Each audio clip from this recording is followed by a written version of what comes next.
Types of sets. ठीक है, types of sets में हमारे पास सबसे पहली टाइप है एम्प्टी सेट और null set. Basically empty set और नल सेट क्या होता है? ऐसा सेट जिसके अंदर कोई एलिमेंट एग्जिस्ट ना कर रहा हो, that is considered as the empty set. Empty set को हम रिप्रेजेंट करेंगे सिंपल ब्रैकेट से। ठीक है, सिंपल ब्रैकेट से हम रिप्रेजेंट करेंगे, जो कि आपको यहाँ पे नजर आ रहे हैं। और दूसरा हम यूज करते हैं फाई। या तो हमारे पास कर्ली ब्रैकेट्स होते हैं या फिर होता है हमारे पास फाई। सही। अच्छा, अब हमारे पास एम्प्टी सेट की कंडीशंस क्या होती हैं? एम्प्टी सेट की कंडीशन ये होती है कि ऐसा सेट जिसके कोई एलिमेंट्स नजर ना आ रहे हो, that is basically empty set. ठीक है, ऐसे एलिमेंट्स, ऐसे सेट जिनके कोई एलिमेंट्स ना नजर आ रहे हो, वो होता है हमारे पास एम्प्टी सेट। सही। जैसे एग्जाम्पल नजर आ रही है आपको इस वक्त, b is equals to x such that x is a composite number less than 4। ठीक है, कॉम्पोजिट नंबर्स जो कि लेस देन हो 4 से, that is considered as the empty set. Because composite number अगर हम 4 से नीचे जाते हैं तो हमारे पास कोई कॉम्पोजिट नंबर हमें नजर नहीं आएगा। स्टार्टिंग करते हैं पॉजिटिव वैल्यूज में से, 1 is not a composite number, 2 is not a composite number, 3 is not a composite number, तो ये इसका सेट क्या होगा? एम्प्टी सेट होगा। ठीक है, फिर आपके पास है set D, that is equals to x such that x cube is equals to 27। x is even number, even आ जाएगा। इसका मतलब अगर हम इसका क्यूब रूट लेते हैं तो हमारा जो आंसर होगा वो इवन होगा, जबकि ऐसा नहीं है, हमारा आंसर ऑड नंबर होगा। तो ये भी क्या होना चाहिए? ये भी हमारा हो जाएगा एम्प्टी सेट। ठीक है, लास्ट है हमारे पास c is equals to x such that x square minus 3 is equals to 0।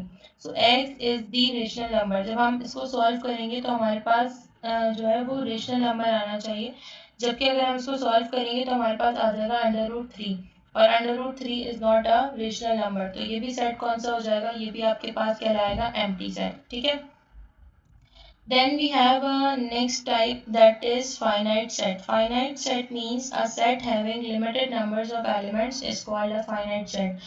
Finite set में limited numbers of elements होते हैं, जिसके अंदर हम जैसे कि मेंशन कर देते हैं कि हमारा सेट, जैसे P नज़र आ रहा है आपको, P is starting from 0 and ending on 99। तो यहाँ पर जो है लिमिटेड नंबर्स हैं कि एक पैटर्न पे फॉलो कर रहे हैं स्किपिंग करके और वहाँ पर शो कर रहे हैं। ठीक है, तो फाइनाइट सेट में हमारे पास लिमिटेड नंबर्स होते हैं, हमें पता होता है कि इस सेट में इतने एलिमेंट्स फॉर्म हो सकते हैं।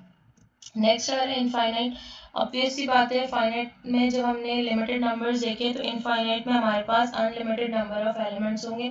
यहाँ पर इन्फिनिटी की तरफ सेट्स जा रहे होते हैं। ठीक है, जैसे कि एग्जांपल आपको नजर आ रही है, set of whole numbers. Whole number 0 से स्टार्ट हो रहे हैं लेकिन कहाँ तक जा रहे हैं कुछ नहीं पता। A set of all points on a line, कितनी बड़ी लाइन है, उस पर कितने पॉइंट्स है हमें नहीं पता।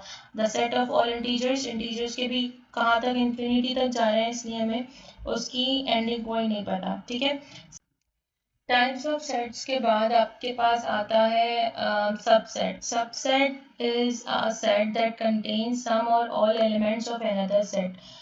अगर मैं सबसेट की बात करूं, सबसेट को शॉर्ट करके डिस्क्राइब करूं, तो बेसिकली सबसेट क्या होता है?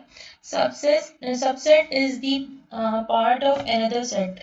ठीक है, यानी कि एक ऐसी चीज या एक ऐसा सेट जो किसी और सेट का पार्ट होता है, that is considered as the subset. Definition में मौजूद है, a subset is a set that contains some or all of the elements of another set. यानी कि एक सेट जो कि दूसरे के एलिमेंट को अपने पास जिसके पास मौजूद है, तो वो कौन सा कहलाता है? Subset. In other words, set A is a subset of B if every element of A is also an element of B। यानी कि अगर A के तमाम एलिमेंट्स B के अंदर मौजूद होंगे तो A किसका सबसेट होगा? B का सबसेट होगा। आपके पास नजर आ रहा होगा कि एक सिंबल शो हो रहा है, that is A is a subset of B। Read as A is a subset of B, mention है यहाँ पर। अगर A B का सबसेट है, हम तो दोनों डिस्कस करते हैं ना कि अगर A B का सबसेट है तो B A के लिए क्या होना चाहिए? B A का सुपर सेट कहलाएगा। देखिए हमारे पास ग्रेटर और लेस देन, ये वाला साइन आप ऐसे याद रखें। ग्रेटर देन और लेस देन का जो साइन होता है उसमें जो फेस याद रखते हैं हम, क्रोकोडाइल फेस जिस साइड पे ओपन होता है वो होती है हमारे पास ग्रेटर वैल्यू। इसी तरीके से इसको भी आप इसी तरीके से याद करें कि जहाँ पर फेस होगा क्रोकोडाइल का वो वाला सेट होगा हमारे पास सुपर सेट, और दूसरा सेट होगा हमारे पास सब सेट। ठीक है, अगर आप एग्जाम्पल्स को देखें तो एग्जाम्पल नंबर 1 है आपके पास a is equal to 1 2 3, b is equal to 1 2 3 4 5। तो हम कह सकते हैं a जो है वो b का सबसेट है, क्योंकि एलिमेंट्स कौन से a के 1 2 and 3 is also an element of b, यानी कि a के तमाम एलिमेंट्स b के अंदर मौजूद हैं। इसी तरीके से नेक्स्ट एग्जाम्पल भी आपके पास इसी तरीके की है, a b c is a subset, c is a subset of d because every element of c is also an element of d। ठीक है, तो अब आपके पास आता है सुपरसेट। सुपरसेट हमने ऑलरेडी डिस्कस किया है। Superset is a set that contains all the elements of another set as well as possibly additionally elements. ठीक है, तो इसमें क्या करना है, हमने हमारे पास मौजूद हैं कुछ एलिमेंट्स, कौन से कि हमारे पास सुपर सेट ऐसा सेट होता है जिसके अंदर तमाम एलिमेंट्स होते हैं दूसरे सेट्स के। ठीक है, अगर हम बात करते हैं एग्जाम्पल की तो हमारे पास मौजूद है 1 2 3 4 5। ठीक है, जिसमें हमारे पास b नज़र आ रही है 1 2 3, तो हम ये कह सकते हैं कि 1 2 यानी b जो है हमारा सबसेट है a का और a सुपर सेट है b का। ठीक है, इसी तरीके से एग्जाम्पल नज़र आ रही है आपको c और d की। ठीक है, जिसमें हमारे पास नज़र आ रहा है कि c सुपरसेट है d के लिए और d सबसेट है c के लिए। ठीक है, नेक्स्ट है हमारे पास equal set. Basically equal word से ही हमारे पास नज़र आता है कि वैल्यूज़ बिल्कुल इक्वल होनी चाहिए। ठीक है, इक्वल का क्या मतलब है, इक्वल का मतलब है accurately same, exactly same. Elements की बात करेंगे तो एलिमेंट्स भी सेम होने चाहिए, क्वांटिटी की बात करेंगे तो क्वांटिटी भी क्या होनी चाहिए, सेम होनी चाहिए। मौजूद है आपके पास two sets a and b can be equal if each elements of a is also an element of b, also if sets are the subset of each other they are said to be equal. यानी कि दोनों अगर एक दूसरे के subset होंगे तो भी वो क्या कंसीडर होगा, वो कंसीडर होगा इक्वल सेट। जैसे हमारे पास मौजूद है सेट p, सेट p में 1 3 9 5 माइनस 7 और आपके पास Q मौजूद है 5 माइनस 7 3 1 9। यानी अगर हम देखें तो हमारे पास दोनों जगह पर एलिमेंट्स क्या हैं, दोनों एलिमेंट्स सेम है, बस और सिर्फ फर्क किसका आ रहा है, फर्क आ रहा है हमारे पास अरेंजमेंट का, कि P में जो है अरेंजमेंट जो है वो इक्वल है यानी कि अरेंज्ड है, और Q में जो है वो अरेंज प्रॉपरली नहीं हुए, लेकिन हमारे पास दोनों के एलिमेंट सेम है, क्वांटिटी सेम है, क्वालिटी सेम है। अगर क्वांटिटी और क्वालिटी सेम होगी तो ये हमारे पास क्या रहेगा, इक्वल सेट। नेक्स्ट आपको नजर आ रहा है equivalent set. Two sets are equivalent to each other if the number of elements in both sets is equal and it is not necessary that they have same elements or they are subset of each other। यानी equivalent के लिए ये ज़रूरी नहीं है कि दोनों एक दूसरे के सबसेट होने चाहिए, ये ज़रूरी नहीं है कि उन दोनों में सेम एलिमेंट्स होने चाहिए। बस यहाँ पर क्या देखते हैं हम, यहाँ पर हम क्वांटिटी देखते हैं कि क्वांटिटी ऑफ एलिमेंट्स क्या होनी चाहिए, क्वांटिटी ऑफ एलिमेंट्स सेम होनी चाहिए। जैसे सेट पी में आपको नजर आ रहे होंगे कि 4 नंबर्स है, 4 एलिमेंट्स है, और सेट क्यू में भी 4 एलिमेंट्स है, तो हम ये कह सकते हैं P is equivalent to Q, क्योंकि दोनों में क्या मौजूद है, दोनों में हमारे पास सेम, दोनों में क्वांटिटी क्या है एलिमेंट्स की, सेम मौजूद है। इसी तरीके से एग्जांपल नंबर 2 नजर आ रही है आपको, c is equals to x such that x is the positive integer.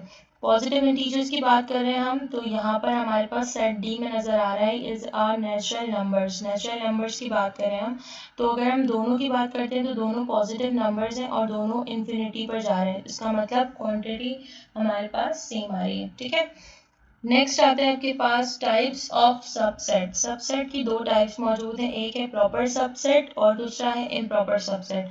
Proper subset क्या होता है, a proper subset is a subset that contains some but not elements of the original set. यानी कि अगर हम बात करते हैं सेट की, एग्जांपल्स के थ्रू डिस्कस करते हैं, 2 4 6 अगर मैं बात करती हूँ दूसरे सेट्स की, तो इसके प्रॉपर सबसेट क्या बनेंगे, प्रॉपर सबसेट स्टार्ट होगा नल सेट से, या फिर एक ऐसा सेट जिसमें सिंगल एलिमेंट होंगे। ठीक है, जैसे नजर आ रहे हैं आपको 2 4 6 के, इनके अलग अलग क्या नजर आ रहे हैं आपको, अलग अलग सेट नजर आ रहे हैं। तो ऐसे सेट जिनके अंदर कुछ एलिमेंट्स होते हैं सुपर सेट के, वो हमारे पास होता है प्रॉपर सबसेट। ठीक है, लेकिन अगर हम बात करते हैं ऐसे सबसेट जिनके अंदर तमाम एलिमेंट्स होते हैं सुपरसेट के, वो कहलाते हैं इम्प्रॉपर सबसेट।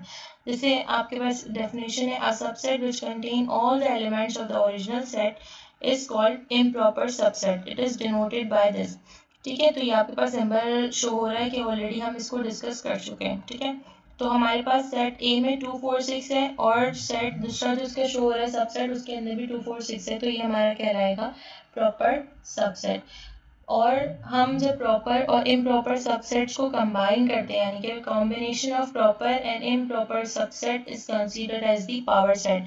यानी पावर सेट एक ऐसा सेट होता है जिसके अंदर तमाम सबसेट्स मौजूद होते हैं, नल सेट से लेकर इम्प्रॉपर सबसेट तक। ठीक है, नेक्स्ट आता है हमारे पास सिंगलटन और यूनिट सेट। सिंगलटन सेट कौन सा होता है? Singleton set is that set which contain only one element. ऐसा सेट जिसका सिर्फ एक एलिमेंट निकल रहा हो, वो हमारे पास होता है singleton set. Example number A आपको क्लियर नजर आ रही है, एग्जाम्पल नंबर बी नजर आ रही है आपको। E is equals to x such that x belongs to n, यानी कि x belongs, ये सेट बिलोंग कर रहा है नेचुरल नंबर्स से, और नेचुरल नंबर्स में कौन से हैं? And x cube is equals to 27। अगर 27 का क्यूब लेके मैं इसको सॉल्व करती हूँ तो मेरे पास आंसर आ जाएगा 3, जो कि सिंगल आंसर आएगा। तो हमारे पास वो क्या सेट कहलाएगा? वो सेट कहलाएगा हमारे पास सिंगलटन सेट और यूनिट सेट।